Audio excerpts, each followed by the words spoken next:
Hey there, welcome back again. I am in the bathroom and I'm working on the shower.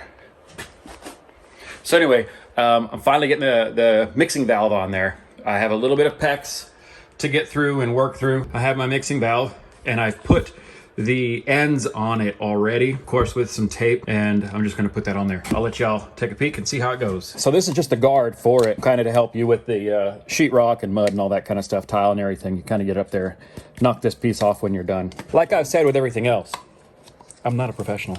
I have done this actually a few times, but I'm still not a professional. So this isn't the center exactly right here, but it's where I need to be. This is the center right here on this beam. I don't know, I just didn't get it centered.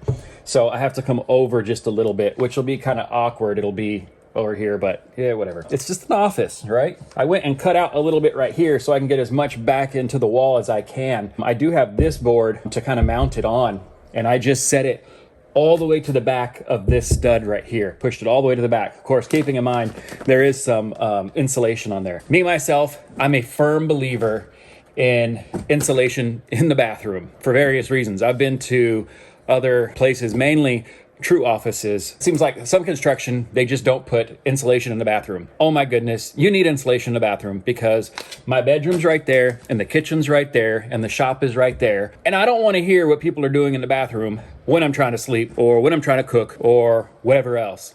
And if I was the one in the bathroom making all those noises, I wouldn't want anyone to be hearing me. So it is what it is, but I am a firm believer of insulation in the bathroom. Not for warm, for sound deadening. Okay, enough with that. Now to get this thing mounted, that's gonna sit like that, okay? So I'll screw it in and mount it. Now, all these are tight already, hand tight. You don't wanna go much tighter than that with this. Of course, I'll do a pressure test before I put the backer board on there, but I do need to tighten this one up because I didn't do that. All right, I mounted my metering valve, or mixing valve, or whatever you want to call it. Obviously, this PEX is gonna be for the shower, right? I use these cutters, you can use whatever. I've used my knife, it doesn't matter. As long as you keep it straight and get a nice clean cut and you don't squish it, you'll be all right. Again, I'm not a professional. I don't claim to be. But that's that. I mean, that's just really easy, okay? Then I use these tools. A word of advice from a non-professional. Keep track of these tools because you may think you only need it once, but then you're going to go back and use them again, and then you're going to build an office and all sorts of other things, and you're going to end up buying 2 or 3 of these things, and it's a waste of money. So just keep track of it. And they all work a little different, but they're all the same. Just get a good grip of that. Make sure you're pushed down. You have a little space underneath it. Bam. That's it. That's going nowhere. You want red on the right. So hot is on the right. Cold is on the left. Let me make sure I'm right. This is the cold, that's the hot. Yes, hot, cold. I try to make it, I'm not sure if you can see all the way down here, but I try to leave a little bit of a loop here, just in case if anything ever happens and I have to come back in and cut it, I can just kind of move up a little bit. I don't plan on it, but I think it's important to plan for the unexpected, you know? Nice little position there. Oh, about right here, nice and square. Bam! Now I'm pretty cheap. This is a plug. I'm gonna get this plug out of here. Or I might just save this whole piece like this so that way I have a plug. Whatever the case, but I kind of don't waste these things. Even though, whatever. Call me cheap. I say frugal. More of these clips.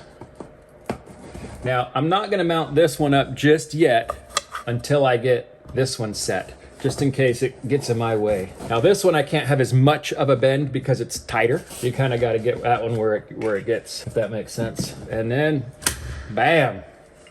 It's nice to know there's not water in there. I did drain it a long time ago after my pressure test.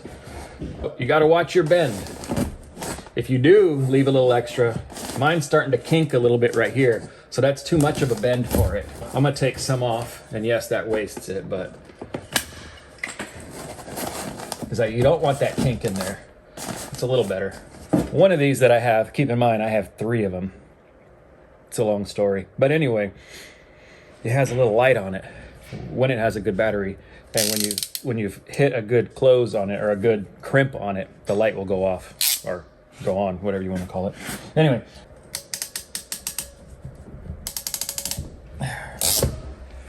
That's it.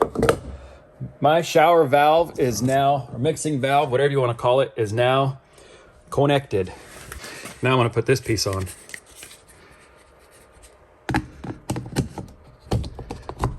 There.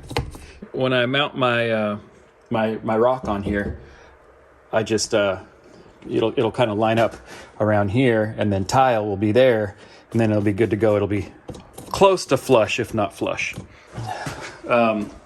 That's it. Little bits at a time. Now, let me tell you what I'm doing next with it. I have to put 2x6 along the whole bottom rim of that. Right there will cause me a problem. I'll figure it out. And then I'm going to go from the drain back toward the wall, roughly 1/4 inch per foot. Put the base shower pan thing, if you will. That's just the first foundation one. I'll put that there. That'll also fill that little gap right there up. And then I have my shower liner I'll put in.